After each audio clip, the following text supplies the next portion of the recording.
سلام دوستان، من ندا هستم و با یه ویدیو دیگه در خدمتتونم. امروز دم کریسمسیه و یه هفته دیگه ما تا کریسمس داریم و امیدوارم که توی این یه هفته از این وایب خوبی که توی شهر برقرار هستش، از این انرژی مثبتی که همه دارن و از این خوشحالی که موج میزنه توی فضای شهر لذت ببرید.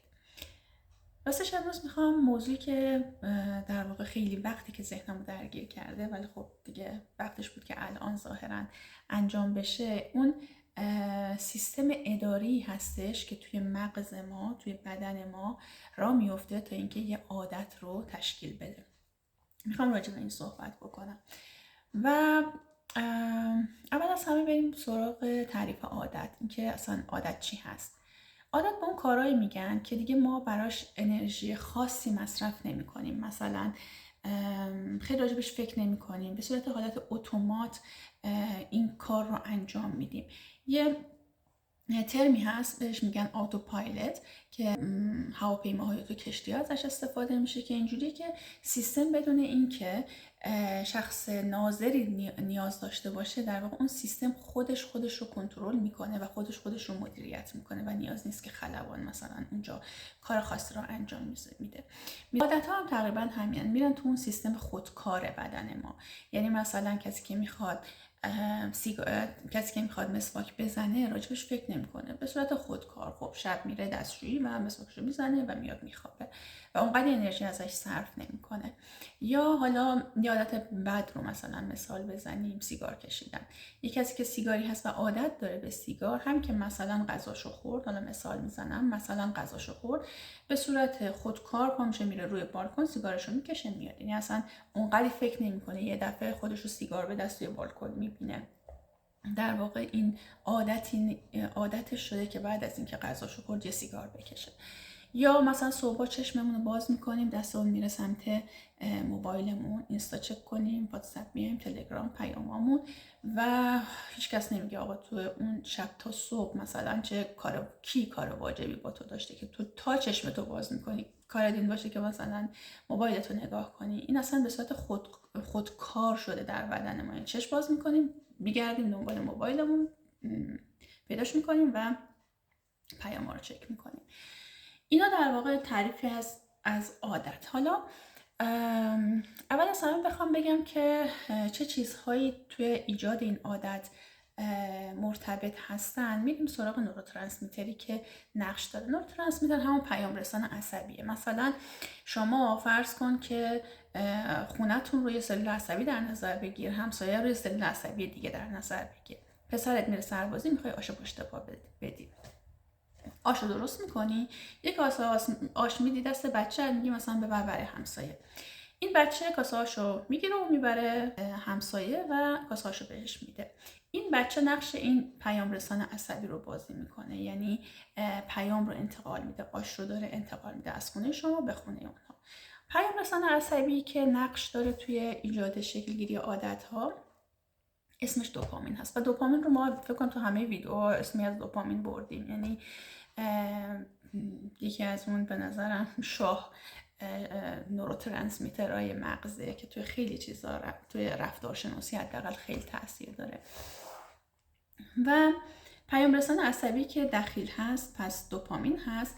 و اینکه چجوری این کار رو انجام میده اینجوری هستش که مثلا ما یه تصمیمی میگیریم، یه تصمیم خوشحال کننده توی ذهنتون در نظر بگیرید.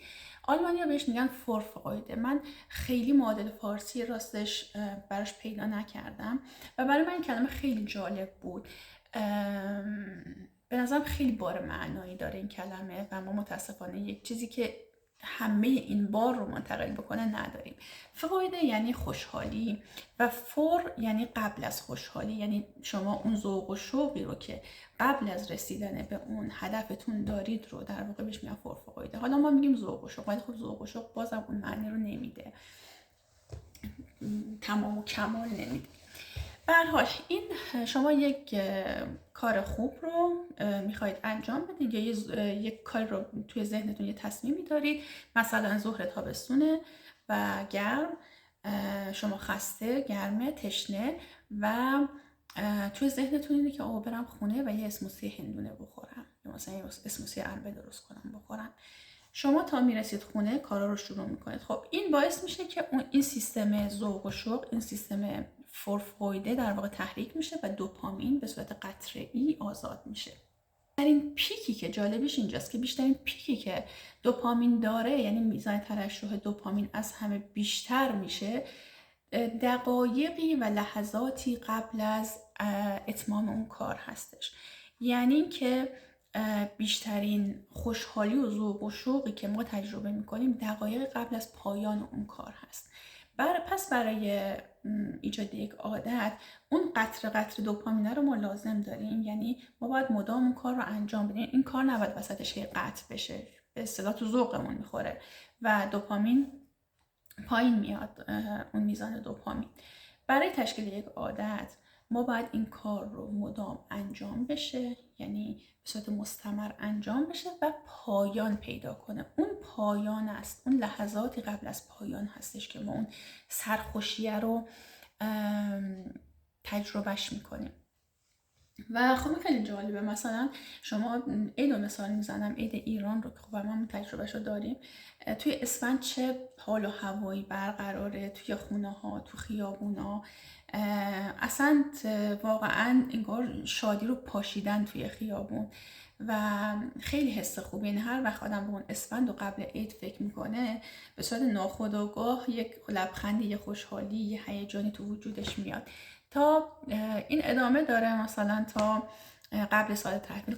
قبل سال تحویل که اوج اون ذوق و شوق هست و همین که اون شیپور سال تحویل میاد و خب سال تحویل شد، همه میرن سر کار و بارشون، دنبال موبایلشون، نمیدونم فلان، و آدم واقعا متوجه میشه که این که میگن که اون پیک دوپامین، اوج ترشح دوپامین کمی قبل از اتمام اون کار هست. من همیشه این عید یادم میاد و وقتی که کار رو به اتمام میرسونه دوپامین مثل یه هدیه در واقع مغز داده میشه و اون سرخوشیه رو ما میتونیم تجربه بکنیم.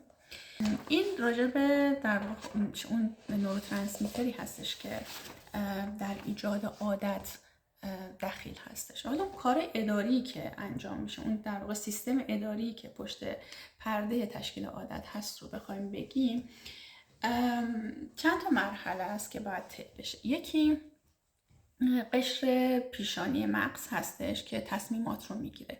یعنی چی تصمیم میگیره؟ یعنی مثلا سال نو میشه، ما با یک برگه از هدفها روبرومون طرف میشیم و میایم مینویسیم خب امروز من میخوام ورزش رو بیارم توی زندگیم، امروز میخوام سالم خوری رو بیارم تو زندگیم، میخوام نمیدونم مدرک فلان زبان رو بگیرم و همینطوری اینا رو لیست میکنیم. اینجا کار قشر فرونتال یعنی قشر پیشانی مغز ما هستش.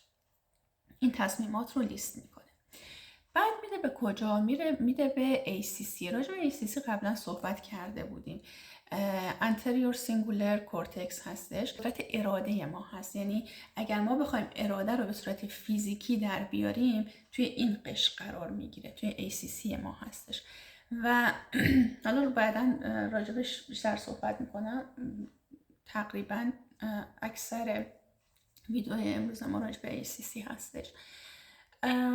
ACC در واقع توی آلمانی بهش میگن اینر اشواین هوند، یعنی اون سگ خوک سگ مثلا درونی ما، که حالا مثلا بخوایم به فارسی معادلی بگیم همون تنبل کدوی درونی ما، مثلا اون حسن کچل تنبله درونی ما، همین ACC هستش و در واقع قدرت اراده ما اونجاست. و بعد ACC پیام رو از اراده ما که گذشت، این پیام داده میشه به بازال گانگلیون ها. قسمت دستور میده که آیا این عمل اکتیو بشه یا نه، یعنی این عمل انجام بشه یا نه. فرمان در واقع حرکتی رو میده برای انجام این عمل و بعدش هم میره به تالاموس که همون دروازه آگاهی هست، بزرگترین فیلتر ما هست و اگر از اون هم رد بشه دیگه عمل انجام میشه. حالا برمیگردیم به ACC ما، به اون تنبل کدوی وجودی ما. ACC مثل یه بانک عمل میکنه. یعنی بچه انرژی برای بدن ما خیلی خیلی مهمه. ما همیشه مثلا اینجوری در نظر نگیرید که همه چی مهیا بوده، گرما بوده، فصل گرم نمیدونم خنکی بوده، غذا بوده توی زمستون، توی تابستون فرقی نمیکنه. و همیشه اینجوری در نظر نگیرید بدن ما تصورش از ما همون انسان میمون نمایی هستش که، یا چی میگن، میمون انسان نما، نمیدونم، به هر حال همون اجدادمون که تو غار بودن، داره تو غار زندگی میکنه و تو فصل زمستون بعد توی این غار باشه، بیرون نره که از سرما نمیره و مثلا یه گوزنی داره، کل قبیله کل خانواده باید مثلا این گوزن رو تا ته زمستون سر کنن با این گوزن. برای همین انرژی رو خیلی با خساست خرج میکنه و خیلی براش اهمیت داره. برای همین هستش که در واقع ما رو میخواد حفظ کنه، برای بقای ما هستش که این کار رو انجام میده. و جالب اینجاست که مثلا اینی که آدم میخونه مثلا میگه که ACC ما انقدر با خساست انرژی مصرف میکنه و شما ACC رو در نظر بگیرید که یک نگاه انسان میمون نما هنوز به ما داره، هنوز توی اون دوره است، دوره های پاریز سنگی و ایناست که داره انرژی رو حفظ میکنه. بعد مثلا تصور کن که یه همچین آدمی بیاد یکی رو ببینه توی این دور زمانه که داره مثلا تو برف زمستون میدوه. مثلا من اینجا خونم طبقه بالاست، میبینم خیلی وقتا که آدما میدوئن توی برف، بعد مثلا خوش این دیوونه است، این حالش خوبه، این چه اینجوری میکنه که تو زمستون میدوه. برو مثلا تو غارت انرژی تو ذخیره کن، تو باید تا مثلا فصل بهار با این حجم چربی مثلا زندگی تو بگذرونی و بعد دووم بیاری. و خب وقتی که آدم اینجوری نگاه میکنه حق میده به ACC. خب آره، تو مثلا متاسفانه این باگیه که توی خلقته، یعنی اون روان ما و سیستم نورولوژی ما و روان، چیزهایی که برای اون تعریف شده، با پیشرفت بشر یعنی همسو پیشرفت نکرده، همسو تغییر نکرده. اون هنوز تو اون زمانه ولی ما مثلا میخوایم که هیکل خوبی بسازیم، میخوایم که نمیدونم چربی کمتر بخوریم. خب چربی انرژی بیشتری داره برای ما، بدن کشش داده به اون سمت که اونو استفاده کن. ACC میگه اونو استفاده کن، اون انرژیش بیشتره تا اونم کاهو سالاد و فلان و اینا، و دائم این جنگه هست و برای همین خیلی خساست به خرج میده و تمام تلاشش رو میکنه که تو توی اون محدوده امنت بمونی، تو توی مبلمانت روی مبل راحتی توی خونه لم بدی و هیچ کاری نکنی که هیچ انرژی مصرف نشه و تمام تلاشش رو داره میکنه. و در واقع خب این یه پارادوکسی هستش که ما باهاش امروز طرف هستیم. جالب اینجاست که توی اسکنای مغزی، گفتم قسمت ارادی مغز همون ACC هست و جالب اینجاست که توی اسکنای مغزی مغز اونایی که ACC افرادی که خیلی چاقی مفرط دارن خیلی کوچیک‌تر نشون داده شده. واضحاً به صورت فیزیکی دیدن که اراده روی ACC تغییر ایجاد میکنه. و خبر خوب اینجا این هستش که ما میتونیم مثل عضله رو که میتونیم ترینش کنیم و میتونیم تقویتش کنیم، رو هم میشه تقویت کرد. یعنی اون ACC که کوچیک هست، اون فرد چاق، اون چاقی مفرط، میتونه ACC خودش رو به مرور زمان بزرگ کنه. چجوری؟ با کارهایی که دوست نداریم انجام بدیم ولی باید انجامشون بدیم. یعنی اون در واقع قشر پیشانی مغز ما این تصمیم گرفته تو باید این هدف رو داری، ولی ما دوست نداریم این کار رو انجام بدیم، دوست نداریم صبح زود باشیم، دوست نداریم مثلا بریم ورزش کنیم. و تو این کاری که دوست نداری رو بیاری خورد خورد و مداوم از اون سیستم دوپامین استفاده کنی، خورد خورد و مداوم، و تا پایان کار، تا در واقع پایانش انجام بدی و این رو توی یک مدت مشخص مثلا انجامش بدی، کم کم ACC تو تقویت میشه، کم کم قدرت ارادی تو تقویت میشه و اون توی اسکن مغزی که مثلا بعدها ازت گرفته بشه این بزرگتر دیده میشه، مثلا دارم میگم. و حالا سوال اینه که چقدر من این کار رو انجام بدم که این به صورت یک عادت در بیاد. راستش رو بخوای نوشتن که مثلا 21 روز برای تشکیل یک عادت، یک کاری رو ما 21 روز پشت هم انجامش بدیم یه عادت جدید ساخته میشه.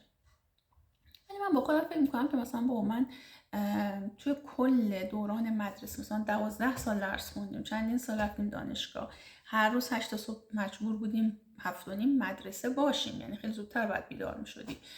ولی چرا این سحرخیزی عادت من نیست؟ من یه روز که پیدا میکنم مثلا بیشتر میخوابم. این همیشه برای من سوال بوده و جوابش اینجاست. جالبه که ساختن عادت به خیلی چیزا ربط داره، مثلا به سن ربط داره، به قدرت ارادت ربط داره، به عادت قبلی، عادتهای دیگه‌ای که مثلا داری ربط داری، یا به محیطی که توش زندگی میکنی. همه اینها در تشکیل یک عادت نقش دارن. یعنی اینجوری فقط نیست من 21 روز انجام دادم چرا نشد، تحقیقات چرت و پرت و دیگه انجامش نمیدم. اومدن یه تحقیق انجام دادن توی آدمای 40 ساله‌ای که عادت به مسواک زدن نداشتن. اومدن ببینن که این آدم 40 ساله چقدر طول میکشه که عادت مسواک زدن درش شکل بگیره. دیدن 2 سال طول کشیده. پس مهم این تداوم است و مهم پایان دادن به این کار. یعنی هر دفعه ما تا پایان این کار انجامش بدیم، وسطش ول نکنیم. میتونه سیستم اراده ما رو قدرت بده و جوری ما یک عادت رو بسازیم. ان شاءالله تو ویدیوهای بعدی راجع بهش صحبت میکنم. دیگه این ویدیو 18 دقیقه اینا شد، تمام بشه، شاید 20 دقیقه بشه. ولی مسئله این بود، یعنی برای من چیز دستاوردی که این تحقیقی که کردم داشت و این ویدیویی که ساختم داشت این بود که دیگه الان میشناسی خودتو که آقا در وجود همه انسان ها این تنبل کدوه هست، این حسن کچله هست که میخواد تو رو حفظ کنه. مثل یک مادر پدر خیلی خیلی سنتی دلنگران مثلا، حالا این سنتیش 1-2 نسل قبل نیست، این دیگه برمیگرده به قارنشینان، یعنی فکرش هنوز توی اون حالته که دیدی مادر پدر مثلا میگن که نکن دختر واسه خودت، میگم نرو دختر این کارو نکن واسه خودت، میگم نرو تو دختری اینجوری میشه، تو دختر بابا باشه تو مال زمان قارنشینی، تو نمیدونم مال 60 نسل قبلی. الان دخترها مثلا میرن فضا تا سر کوچه رفتن که مشکلی نداره. و یه همچین خانواده‌ای رو تصور کنید شما هر دفعه که یه کاری میخوای انجام بدی، یه ورزش میخوای انجام بدی، یا یه رژیم سالمی مثلا میخوای به چربی نبگی یا مثلا به قند نبگی و اینها، وقتی که اون مامان بابا سنتیه که تو ذهنت که همون ACC هست هی میگه نکن این کارو، نمیدونم چی، اینجوری میشی اونجوری میشی، این کارو نکن و خیلی مقاومت میکنه، مثل یه خانواده در واقع مثل زندگی چیکار میکنی؟ میجنگی با این عقاید پوسیده، میجنگی. و اینجا هم همینه. اینجا هم مثلا وقتی که فشار بهت میاره که نه نباید بری بدوی، من انرژی رو لازم دارم، الان زمستونه، نمیدونم فلانه، الان گرماست، میری دهیدره میشی، فلان میشی و داره تو رو مانع تو میشه، اینجا هم باید بجنگی باهاش. و این جنگه همونیه که باعث میشه که قدرت اراده تو زیاد بشه و بعد عادت جدیدی ساخته بشه. همین دیگه. تا ویدیو بعدی خداحافظ و سال خوبی داشته باشید، سال نو خوبی داشته باشید، کریسمس خوبی داشته باشید. فعلا بای بای.